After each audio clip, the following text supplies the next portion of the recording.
Good afternoon. My name is Courtney Searwalt, and I am here today joined by several Extension 4-H educators throughout the state to talk to you about Indiana 4-H Animal Project tips.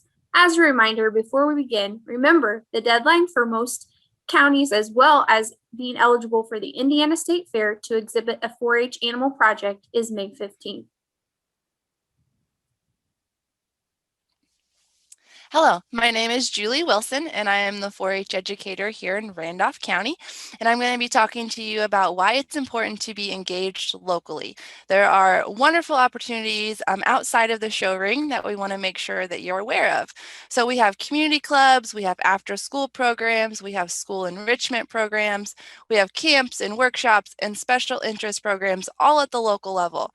So by participating in those local activities, you'll develop friendships, you'll develop your leadership and life skills. A lot of them are really, really fun, and you also have the ability to network with people outside of your normal show family. Also, you want to stay locally engaged because project updates and project requirements are released from the state, but also from your county office. So you want to make sure when you're getting newsletters and mailings from your local extension office that you make sure you read those, because there's a lot of important information that we don't want you to miss. And if you aren't engaged locally, you might miss important deadlines for county fair, for state fair, when DNA samples are due to be able to participate at the state fair. So making sure that you are engaged locally so that you don't miss important information.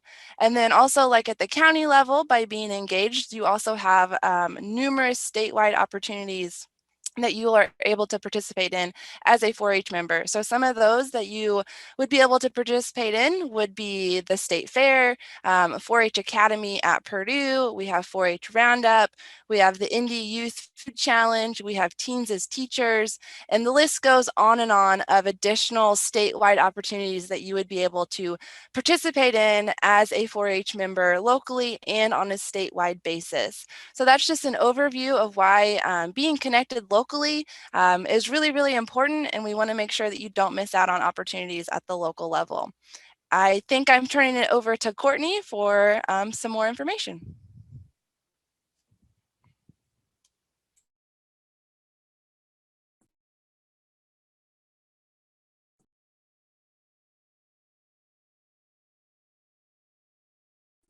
All right, so thank you, Julie. It is very important to be locally engaged as well as engaged through the information that comes from the 4-H online system from the state 4-H office. So if you ever receive an email from me, Courtney Searwalt, regarding Indiana 4-H online animal identification or an animal identification requirement or question, please make sure you respond accordingly or at least read the information. I guarantee you it has an important purpose to be in your inbox. So you might ask, what exactly are the requirements to exhibit at the Indiana State Fair or even locally? As Julie mentioned, it's always important to be locally engaged into what the requirements are per animal species for your county fair. But as a rule of thumb, make sure you are ready and prepared for the opportunity to show at the Indiana State Fair if you even think that might be something you're interested in.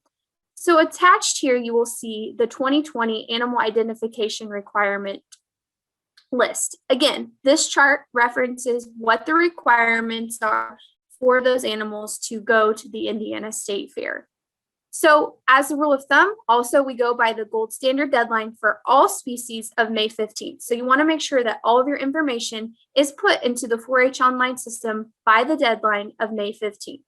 So we'll just go through the list very quickly and remind you of what is required per species. If at all you have any questions, please reach out to your local extension office for more information. If you plan to exhibit beef and dairy steers at the Indiana State Fair, all of those should have an 840 RFID tag. That's a tag that has the number 840 and also a US shield on it, as well as a 5-digit county tag and a DNA hair sample. Commercial market heifers and dairy feeders also need an 840 RFID tag and 5-digit county tag, as well as a DNA hair sample. Registered beef females, so purebred heifers, should have an 840 RFID tag, tattoo, and DNA hair sample on file with your extension office, again, by May 15th. Dairy cattle also should have an 840 tag, an animal's registered number, as well as registration number or dam's registration number, depending on the age of the animal, and DNA hair sample to your local extension office by May 15th. For 2021, the new requirement is that all dairy cattle have to have that DNA hair sample on file by May 15th. This serves as a security deposit. So if we have an issue with a tag or a tattoo that might be a little harder to read, we can have the DNA pulled at the 4-H members' expense to allow them to show at the Indiana State Fair. So again, the DNA is a little bit of an extra step, but it helps to ensure, should you be in a situation that's sometimes unavoidable, that you can have the opportunity to exhibit your animal at the Indiana State Fair. Dairy goat females that are registered should have a breed registry tattoo. Wethers should have a 5-digit county tag or tattoo. Meat goat wethers should also have an 840 RFID tag and a 5-digit county tag and DNA hair sample by May 15th. Boar goat females that are registered should have a breed registry tattoo and DNA hair sample. Meat goat does, also called weather dams, should have an 840 RFID tag and a 5-digit counting tag, as well as a DNA hair sample. Pygmy goats that are registered should have a breed registry tattoo or microchip that matches that registration paper. Unregistered pygmy goats should have an official USDA scrapie tag or official scrapie tattoo. Horse and pony should have a color picture. Llama and alpaca should also have 2 color pictures. Sheep, market lambs should have an 840 RFID tag and a 5-digit county tag, as well as a DNA hair sample. Commercial ewes should have an 840 RFID tag and a 5-digit county tag or official scrapie tag. If they have that, then they don't need the 5-digit county tag, as well as the DNA hair sample. Registered ewes should have the 840 RFID tag and the ID that matches the registration papers, as well as the DNA hair sample. And last but certainly not least, swine should have an 840 RFID tag and ear notch, as well as a DNA hair sample submitted to your local extension office by May 15th. If you're unsure what an RFID tag is, but you think you might have one in your animal's ear, I encourage you to reach out to your local extension office, take a picture of it. They'll be able to help you figure out what exactly is in your animal's ear and what you need. Again, it's so important to stay locally involved and make sure you're reading all the information from your local extension office to ensure that you're not missing weigh-in days or animal identification days. That's probably the biggest piece of advice, is to read everything that comes across your email, your mail, your Facebook. Staying locally involved, you might think, oh my gosh, information overload. But again, we do this for your benefit and we want you to be incredibly successful. If you ever have any questions, your 4-H educators are there to help you. And that's the biggest blessing that you can have. At this time, I'm going to share what I like to call the one-stop shop. But before I do that, you'll see the bolded statement there. If you ever have a tag, whether it be a county tag, a scrapie tag, an RFID tag, if a tag falls out, please, or if you have an issue with a tattoo or something like that, connect with your local extension educator as soon as possible. Our goal at the state fair is really to not have to pull any DNA. So if you know that your tag has already fallen out and it's July 15th or July 23rd or whenever, and you make the connection with your local extension educator, we can get things ready and in line for the state fair, so you don't have to pull the DNA in that case. But again, making sure you have that communication is a huge part of your success. So let's go to the one-stop shop.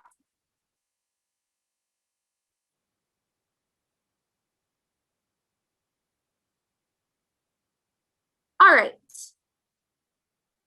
So on this page, we have all of the animal identification information. We've made this just one place where you can find any animal requirements, additional DNA videos to help you figure out how exactly to take that DNA sample. You'll find the chart located here. You'll also find 4-H online animal ID instructions, which Kara's going to go through a little bit, but you may she's probably not going to have to go through every single species today, but we've broken that down so that you can find that information. So we have your species resources. We have a video for 4-H online help located there to assist you through that process as well.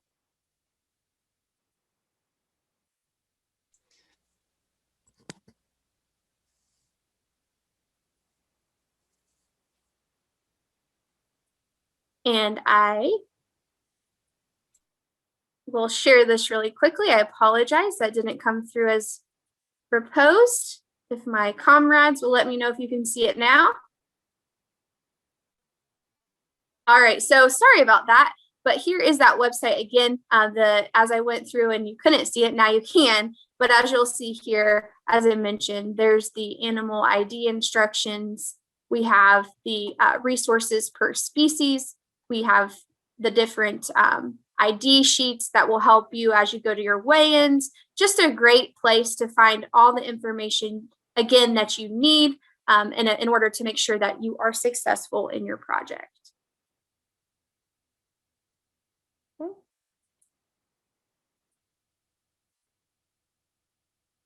And now I will turn it over to Kira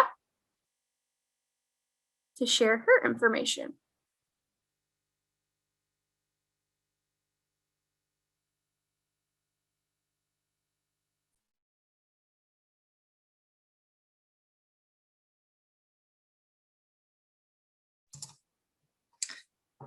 Hello, my name is Kara Harbison, and I am the State 4-H Data Management Specialist. I'm in charge of maintaining the 4-H online database and fair entry database for all 92 counties. So I help your county staff manage any issues or and the full enrollment process.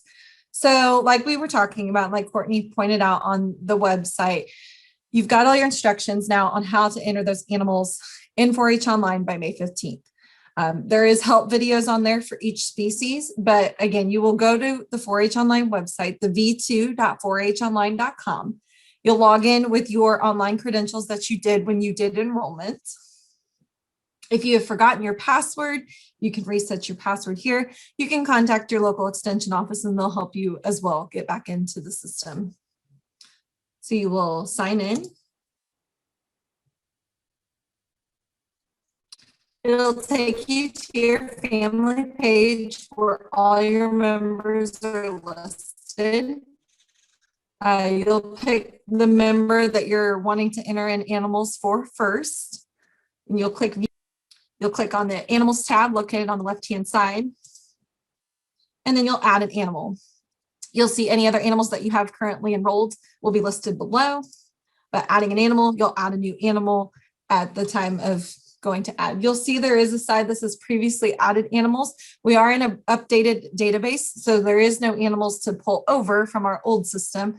But going forward, if you are exhibiting dairy, cattle, horse and pony, or llama, those do carry over from year to year, as you can exhibit those animals more than once. So those will show up when you go to enroll for next year. But again, we're adding new animals as of now, so we will click on this animal type, pick your animal type. You'll see all the animal types listed below, and the identifier. Once you pick that animal type, it will pop up for you to pick those identifiers. Again, those are instructions that are located on that page. You will also receive those from your county extension offices. Upon entering in animals on 4-H online, you do get an email letting you know that that animal has been enrolled. You can go back and edit that animal information at any time before May 15th. So kind of the differences, we talk about 4-H online, we talk about fair entry, and sometimes new families are like, where do I start? Where do I go? So 4-H online is, again, you've already enrolled for the year. You've picked what projects you're going to be learning about throughout the year. So that's the first step. And along with animal ID, that's where you are identifying all the animals that you have that you could potentially be bringing to your county fair or state fair. You're putting in all those animals, regardless of which animal's going where. If you think you're going to exhibit that this year for your county fair or state fair, it needs to go on 4-H online by May 15th. So that's the first step. So then after May 15th, your county is going to send you instructions about fair entry. So fair entry is where you are identifying now that you're gearing up for your county fair. So, okay, I have this Angus heifer at home and now I'm going to take her to the fair. So you're going to go into fair entry and say, I'm bringing this Angus heifer and she's going into this particular class because this is how old she is, or whatever the case may be with any of the animals. This is the same for indoor projects as well. It's more specific. It's exactly what you're bringing to the fair. Again, you might have put 20 animals in 4-H online. You're likely not taking all 20 of those animals to your county fair. So this fair entry is where you're then identifying exactly what you're going to bring. So if I go to fairentry.com, again, you will get specific instructions from your county because each county gets to set up their fair how they want. This helps them too when you sign up for your projects again in fair entry. This helps them to then make show bills and check-in lists and auction programs and all those types of things to help manage their fair. So you will get instructions from your county. But if you go to fairentry.com and click on Find Your Fair, you can search by keyword. Also note, there's a lot of states that use this program, and some of them have similar county names as we do. So you can put in the keyword search, but you can also select Indiana. So just so you make sure you're in the right place. So I'm going to actually type in my training county. I have a training county for training purposes. I'll click search, and I'll click make sure I'm in Indiana. And I'll click on that fair. Again, it is all tied to your 4-H online account. So you will use your 4-H online credentials to log in to fair entry. If you've forgotten your password, please make sure you reset that on 4-H online or ask your county extension office to help you.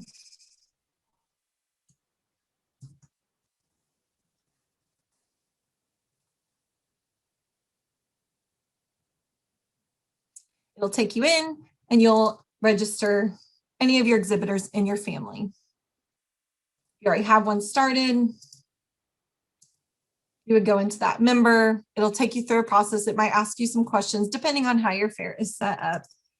But then you can add your entries. So you would go in, if you're entering cattle, you would go into the cattle department, pick on heifers, steers, whatever your county offers.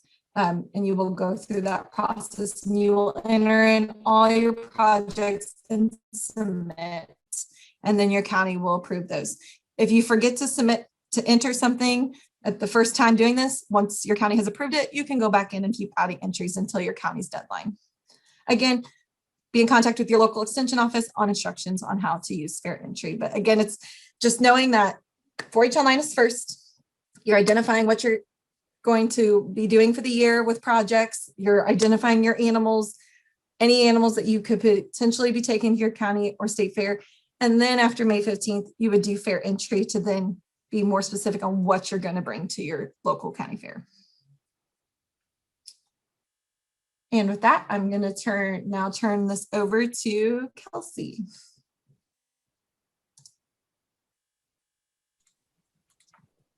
Okay, hi everyone. I am Kelsey Guadarrama, the Marshall County 4-H Extension Educator, and I am going to cover YQCA. So YQCA is Youth for the Quality Care of Animals. It's a national multi-species quality assurance program for youth ages 8 to 21. We don't do the adults, we do the junior, intermediate, and senior divisions of YQCA in person. We don't do anything older than 18. It is a 4-H programmatic, expectation for exhibiting market and breeding animals. So if you're showing beef, sheep, swine, dairy goats, meat goats, rabbits, and poultry, it is a requirement for your county program and the state fair. So I know that some counties might have a little bit stricter policy. So make sure you contact your local extension educator if you're unsure. But if you're showing beef, sheep, swine, dairy goats, meat goats, rabbits, and poultry, you will definitely need to complete YQCA. And you have to complete it by your county fair date. So if your county fair starts July 1st, your YQCA would be due on July 1st. That's just an example. So again, make sure you check with your local extension office for that date. And again, it's also required for the Indiana State Fair. The purpose of YQCA and the goal of having 4-H members complete the YQCA program and includes ensuring that youth will be more prepared to be ambassadors for animal agriculture in their role as youth livestock exhibitors. Animals from the youth livestock programs are treated with the utmost care, and 4-H members are contributing to a safe, wholesome food supply. So just keeping in mind that we do have goals as far as education in our 4-H programs, and this is something that we find very educational for all of our youth. If you, when you go to complete your YQCA training, you will go to YQCA.org. Let me find the right screen. So you can just type in YQCA.org and it'll bring you to this screen. And then up in the upper right-hand corner, you're going to go to sign in/register. And make sure that you sign in with your 4-H online sign-in. So again, if you can't remember it, it will prompt you to change your password if you need to. But it's probably handy to write down that 4-H online information because you're going to need it quite often. And you just sign in, you'll select Indiana, and it'll bring you to the sign-in page. I can't sign in because my 4-H online is not working right now. So, but it'll bring you to a screen with your different levels and training. So your age is as of January 1st. So if you were 12, January 1st, then you would take the 12-year-old course. They're each broken up by age. Courtney, can you go back to the PowerPoint, please?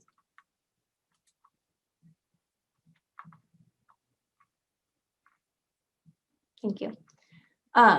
So once you get that completed, it'll prompt you that you can print a certificate. I would suggest printing it or at least taking a picture of it or a screenshot of it so that when you go to the county fair, you can show that you've completed, and you will definitely need it for the state fair to show that you've completed your YQCA training. I'm not sure who's talking next. I think Katie is talking next about how to register for state fair. But if you have any questions, you can register for YQCA at YQCA.org or reach out to your local extension educator and they can help you as well.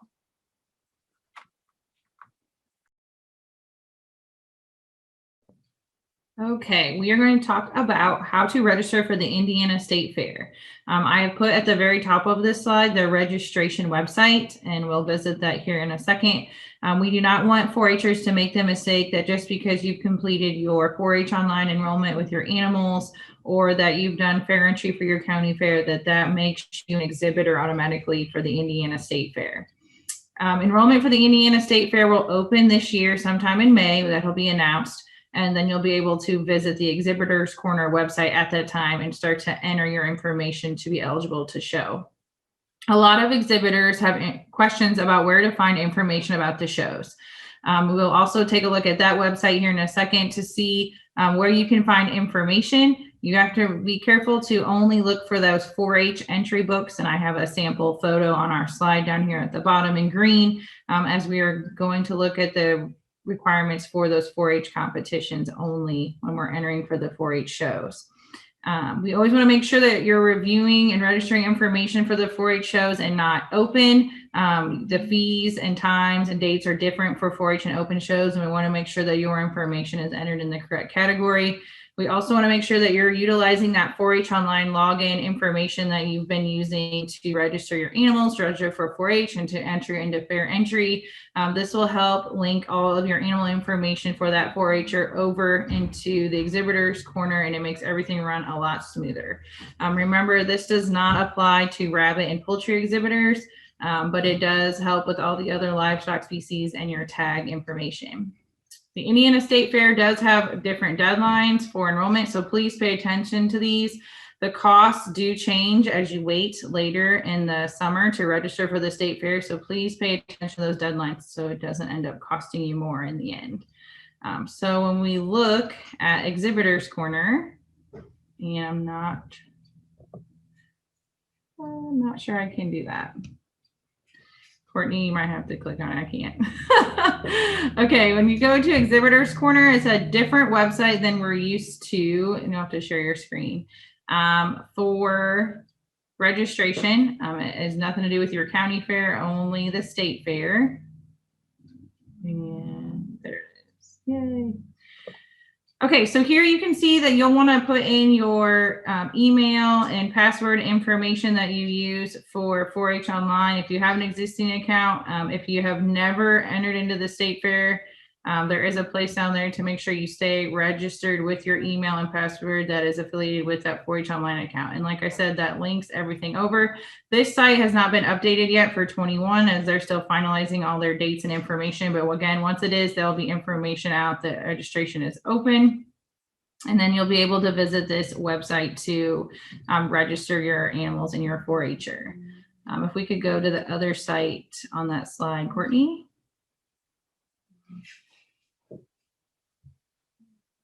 The next site is where you can get all that information. So it tells you what buildings your species will be located in, check-in times, check-out times, the different class categories and things like that. And as you scroll down on the page, once it loads there, you'll be able to see these are the 2020 books, but all of these are digital books that you can actually flip through as you're looking for your species.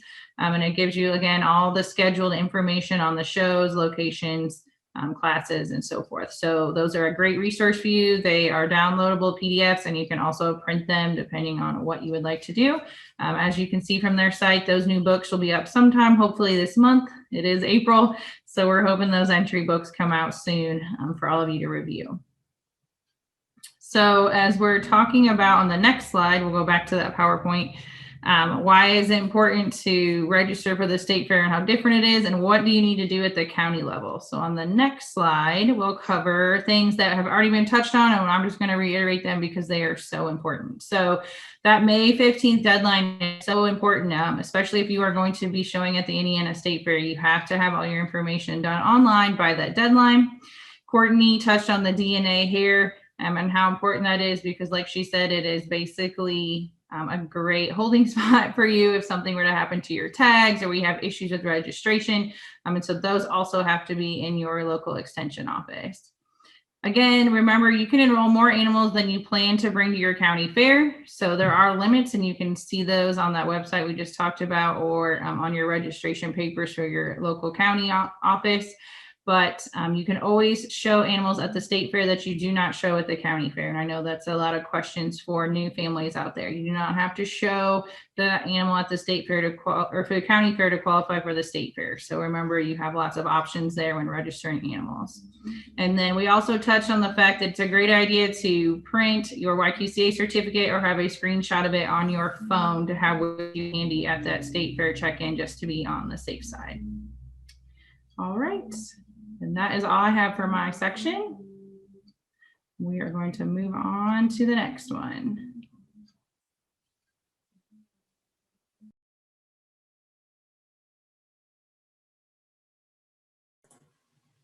Okay, so my name is Sarah Haig. I'm a 4-H youth development educator in Vigo County. So we're just gonna go through a few more tips as a new member. And so the first one here is research and educate yourself before you purchase an animal. Take advantage of educational resources, workshops, and webinars. A lot of those are shared through your extension office, your different clubs, so much with more available now on webinars that you can access from home, free of charge, learn about your project. Take any advantage to learn about your project. Establish a relationship with your veterinarian and set up things like a vaccination plan. You talk a little bit about this in that YQCA training, but really having a good relationship with a veterinarian so you're prepared as you continue with your project throughout the year. And again, we've mentioned this a lot. Make note of deadlines like your tag day weigh-in, the May 15th animal enrollment, and fair entry. And don't wait till the last minute.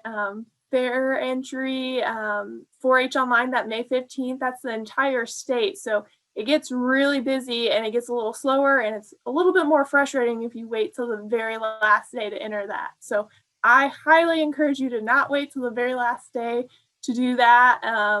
And it gives you more time to reach out to your extension office if you do have questions or run into issues that they can help you. You can also utilize older 4-H mentors. A lot of our older 4-Hers are very willing to help. A lot of clubs have those partnerships set up already.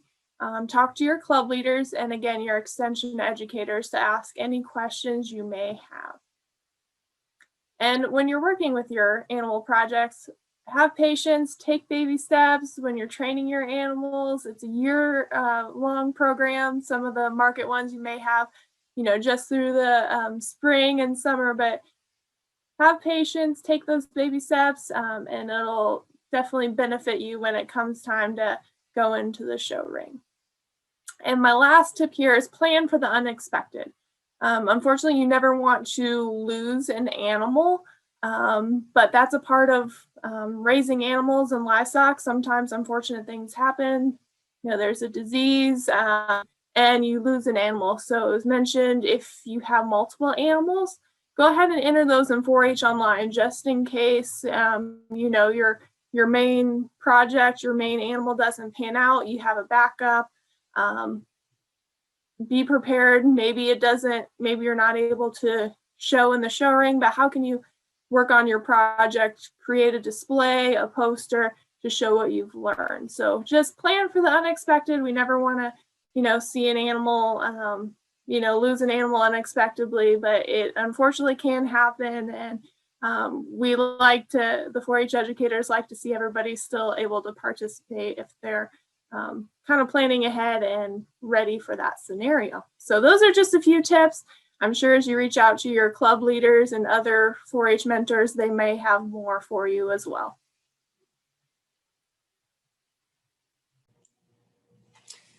Well, I'm Rena Sheldon, and I'm here to wrap up the everything we've learned this afternoon. So first of all, thanks for being interested in 4-H. What a wonderful program and a great way to develop life skills. So your child's going to learn and grow and have some great adventures in 4-H. So 4-H members should be ready to work hard and play hard and make new friends. In everything that you do the best that you can. At the end of the day, you're going to feel like you've done everything that you could and that you got a great experience out of your time in 4-H. Parents, be available to help your child. They don't need you to do their project, but they do need you to help them out. Maybe they need a ride somewhere to a meeting. Maybe they need their animals transported. They need help getting resources like feed or equipment. So be helpful and pay attention to the needs of your child in the program. Be familiar with the rules and the processes and be ready to do the right thing. We have a whole program about animal ethics in 4-H, and it's so important that if you're going to be in an animal project that you follow the rules and that you do what's right for your animal and what's right for the people around you, to just do the right thing. Find a mentor who's been down this road, and some of our educators here this afternoon have mentioned this as well. Find somebody to help you out, and you can ask questions, and definitely call your extension office and ask questions of them as well. We like to answer questions, and we like to get those things taken care of before they become bigger concerns. Take advantage of opportunities locally and on the state levels. And have a wonderful time in 4-H. What a great program. What a great way to grow up. We thank you again for all of your comments today. As we said, we just want to make sure that you have an successful adventure in 4-H, whether you're here for 10 years or whether you're here for 1 or 2. We want you to absolutely capitalize off the experience. And we thank you for your investment today in taking some time to educate yourself on what the animal identification requirements are, what you need to be on the lookout for. But more importantly, more important than anything is perhaps the last slide that Rena shared, in that this is an educational opportunity that will last you a lifetime. And if you ever have questions, the biggest thing we can tell you is, again, reach out locally to your Purdue Extension office, contact the state 4-H office if you have a question specific as it relates to something that maybe your extension office isn't as familiar with. We're happy to help you. And if you need to locate information on your local extension office, you can find that information at extension.purdue.edu/about. But again, we thank you and we wish you the best of luck in your 4-H adventure.